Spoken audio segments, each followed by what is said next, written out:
My mom called the paintball field one day and said, I'm here to talk, I'm calling for Matt. And they said, sorry, ma'am, there's no Matt that works here. She's like, Fuzzy? So his name is known more than his real name, but we have no idea why. You just have to accept your nicknames. I wasn't Matty until I started playing paintball, and then you just, once you're young, you just kind of have to accept whatever the old guys want to call you. Yeah. Especially Matt is such a common name that it's like, hey, Matt. 8 dudes say, yeah. Like, how do I make this guy distinguished? We have 4 Matts on our production crew. Minimum, yeah. And I told Darren, no more Matts. 5 Matts don't make it right. No, dude, Matts get things done. Matts do get things done. Well, Matt Jackson. We do have a flat earther Matt. Oh, man. Oh. Here we go. Don't get me started. That's for a different type of podcast here, Rich. Jumping back into it here as looks like Houston Heat. Chad Boucher might have caught one. Running referee giving him a check here for Houston Heat. Looks like he's good to go, though. I'd love to see right up to that center wall. Yeah, I'd love to see this from Chad. Sorry to interrupt you, Matt. No, yeah, you talking about Chad George? Yeah, he's finally up there. He's been playing real conservative. Get Krill off the field. Yeah, absolutely. Such a better look, right? Way better. Houston Heat is playing this point like they need a point in 30 seconds. I like it. And if you go up the middle every time, it gets super predictable, and that's what you should do, right? Like the middle is super strong, but only if you sprinkle it in there. If you rely on it as much as Krill has been, then it gets predictable. Chad jogging off the field right there is so hyped because he knows he played that exactly how he should have. Yeah, he played amazing. Great job on that one. Well, as soon as I'm taking a lot of pressure there in that back center. No one snake side for Scalp. Might be a little bit of a game plan flaw. We'll see if they can figure that out and start working some bodies this way. If not, I would look for Houston Heat to dig out to the corner with Chad George. Possibly have Kelly go underneath his gun and go into the snake. And he goes under his gun into the snake as San Monville moves forward into the center wing. Now looking to Dorito side. Connor Kelly going forward. He's going to look and see if he can take some of that pressure off of himself from that middle wedge. Yeah, Connor Kelly taking a ton of pressure from that wedge. That's why the wedge is there. The wedge is there to keep Connor Kelly at that position. You do have a shot. If Connor goes a little bit too high around that corner, you can get shot from that wedge position. And also, he's there to slow him down. But the problem is that once Connor gets past the 50, that guy is going to have a hard time living. Yeah, that guy gets real stingy real fast. Nothing stopping Connor here other than Connor. He reads that and goes forward. Now in his 40, looking to come around and get into their 40 so that he has those shots across and in the center of the field. The player for Scalp should know that if he takes his back off that snake, that the snake's going to come get him. The snake does that. Just talked about this. You cannot drop that zone. He drops the zone, looks D-side. Connor feeling no pressure with that back center just tucked in with Bizon, and he just comes around and blasts and gets a free kill. It's really close to him. Yeah, he got saved for sure. Yeah. Like watching Billy Bernaccia and those high-level players have that, tense standoff there at that 50 and watch that kind of unplay and see how it goes. Because you see other players do it and you're wondering, is that the way it plays or not? But when you see two of the best in your world, you're like, yep, that's the way it plays. Well, yeah, Red Legion just hasn't really faced much adversity at all in these seeding games that we're watching. Again, top 4, bye to the top 8, and playing to see who's going to be 1 through 4 as we go into that quarterfinal match. But we're always kind of looking at these, like, how much are they going to give up? How much of their standard game plans are going to run? I mean, there's only so many game plans. This is a traditional paintball field, so it's not a giant mystery as to what's happening out here. Yeah. People already kind of know your cards. Yeah, it really just comes down to execution out here. For sure. You can move around all you want, but the bunkers and the spots that are going to give you the highest priority are pretty clear. You should probably use those bunkers. And then it just comes down to execution. Who can play the field the best? Who can play their spots the best? Houston Heat all the way up into the 50 snake with Scalp. And gets the kill. Scalp down 2 players, Matty. 5-on-3 advantage here for Houston Heat. Yeah, Chad George making some nice moves over here on the snake side for Houston Heat as the Scalp players are falling all over the place. And they did have one body left alive. Might have got clipped. Didn't matter as the concession has happened. From D2, he was, back in Dorito 2. Now they take the snake. Houston Heat now in the snake, going forward. Yeah, Scalp able to keep 5 bodies alive here this time and able to take a ton of ground. They got bodies out on both sides, 2 on that double stack of attackers on the D side. Referee is going to follow in number 19 here for Scalp. Looks like he's clean. He gets some help. Body and snake 1, but here comes Chad George. Chad George, Houston, he's going to hit the deck and to crawl up to that 50-yard line in the snake. He's going to look inside first. Once you get past that 50, you are now able to gunfight your mirror or your opponent directly in front of you. Like to see Chad George offensively going up here for Heat. Let's see how he handles this scout problem. Let's see if the scout guy does not hit the bunker.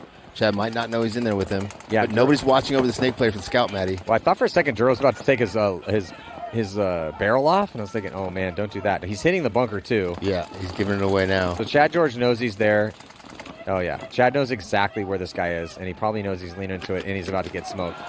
Tough death for Duro. You know, you got to know that Chad's probably going to be up in there. If you didn't shoot the snake one off the break and it's Chad George, you got to be thinking he's close to you. And Chad George, such a gentleman, shoots the kid in the hopper instead of blowing his head off. Well, that was the first thing he gave him. So, I mean, hey, man, if you're going to give me your barrel, I'm going to shoot it. You're going to give me your loader, I'm going to shoot that. Whatever you give me, that's what's getting. Yeah, Sushi came out here, shot him right down the line, and looked inside. Huge kill for Bizon. Huge. Looks like he's about to swab his barrel, though. But lucky he got it before he broke the paint. Good little scalp, looks good here against Houston Heat. I love Chad and Chad, both up here in the 50s, the Chads. Good. Yeah, they're talking to each other. Yeah, I was just going to say, good comms. They're trying to figure out what the guys in front of them are doing and how they can get them off the field. No real cross shots. Nobody looking across the field. Most people are heads up here. Yeah, it's a head-up battle right now. Both the drills looking down the drill side. Both the snake guys looking down the snake. It's like two separate fights. Yeah, it's two different games happening at the same time, right? And the only one that's kind of out of it is that Ryan Moorhead in the wing over there on the D side? Yeah, Ryan Moorhead, but he is stacked up with Dizon. Here comes the move. Chad George going highway, Matty. Sneaky. Oh, gee, if he goes highway, he's going to get torn. He just got caught. Yeah, so the Hertz tower did an amazing job of making sure to look that side, but here comes a battle again on the snake side. Going to go inside. Did he get the drop in on him? No, it looks like Chad George is going to win the battle. Begging for a penalty. He's going to get it. It's going to be a major penalty assessed here. And that is going to pull out the last couple bodies for Scalp. And even though it was a very hard-fought point, it's going to be Houston Heat. Now, no outside containment. There's no one even close to that side. All three bodies left alive for Scalp over here on the snake side of the field. So 3-on-2 advantage for Scalp, but Scalp's got to press this advantage because there's no one D side for them, and the Houston Heat player is going to turn that corner. I think that's Dizon. Dizon goes back to his Dorito. Shooting across the snake. And again, the snake guy is playing as if he thinks the snake ahead of him is hot, Matty. So I think the count is 32, which means they have Scalp has 3. Heat has 2. I think Scalp thinks it's 33. And that there's a body still in the snake. And now there is a body in the snake.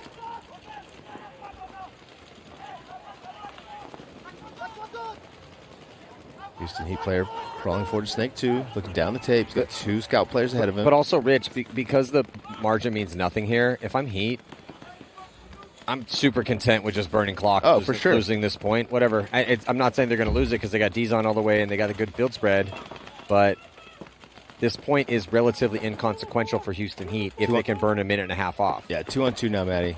Houston Heat's probably going to end up pulling this point back and winning it. Yeah, Duchesne. Oh, Duchesne gets eaten up here in the snake. Connor Kelly's getting on one right now. So beautiful job by Ronnie, Dizon, and Connor Kelly in a low body situation to win some gunfights. Connor Kelly put it on that kid. That's very nice sportsmanship from Quentin Duchesne. He looked at Connor Kelly and started giving him a little round of applause because of how well they play. The more proactive team here as they're making different moves to try to figure out how to crack the code. Yeah, unfortunately. Heat's been totally dialed into these positions, and Heat has been really good at this in years past. It looks like it's Tyler Harmon and I think Mishka or Ronnie that are tucked in there. I can't see. I can only see like the side of his head. I think it's definitely Mishka, yeah. I think Marcella just said it's only that it's kill 3 instead of kill 2 because those 2 Heat players are so close in those 2 Doritos. They think that's just one body over there. So I think it's a 4-on-2 when it's really a 4-on-3.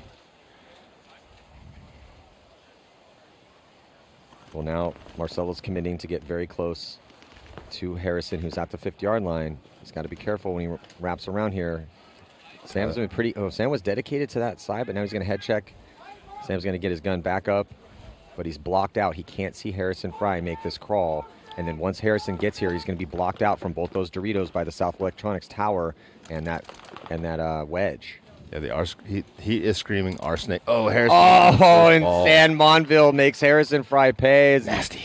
Oh, frustrating death here for Harrison Fry, and that's going to even up the count. It's going to be 3-on-3, 2 double stack of bodies, over on the D side here for Dynasty. And now Marcelo Margot and Sam Monville on an island. That means you're the only body on one side of the field and you cannot die. Yep. Everybody's matched up evenly. Both teams have 2 players on the D side, 1 player on the Snake side. Marcelo retreats.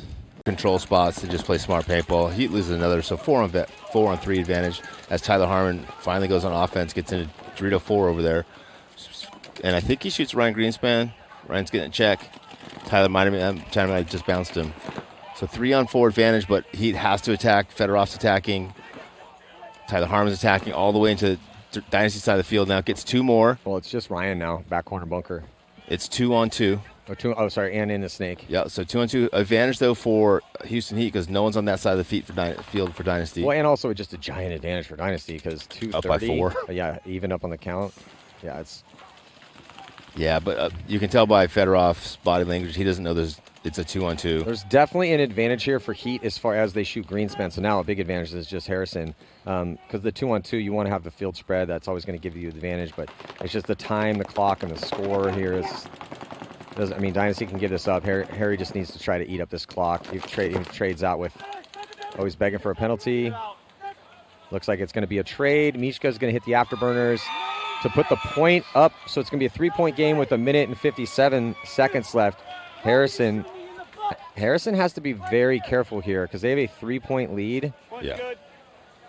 He waited till after the point to start complaining so they didn't get the penalty, which was smart of him. Yeah, and hey, man, it's pro sports. Take the win. You can plead your case, but you got to be careful when you're yelling at the head referee. They had to fight through Uprising. That was a really close match. Now a relatively close match here against X Factor. They're going through some battles here on Sunday at the World Cup.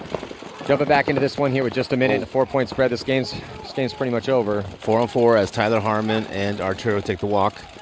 4 on 3 as Houston Heat loses another player. 3 on 3 as Dynasty loses another body. Oh, and another body. 3 on 2 advantage here for Heat as Fedorov and Connor Kelly fly down the Snake side. Trying to get a shot onto Yosh's pod pack there in the back center. Kelly doesn't quite have the angle. Yeah, Connor makes it across. D2 was definitely shooting this way, and Fedorov's going to come through, put that pinch on D2. I think he just got the kill on him. Nope, still alive.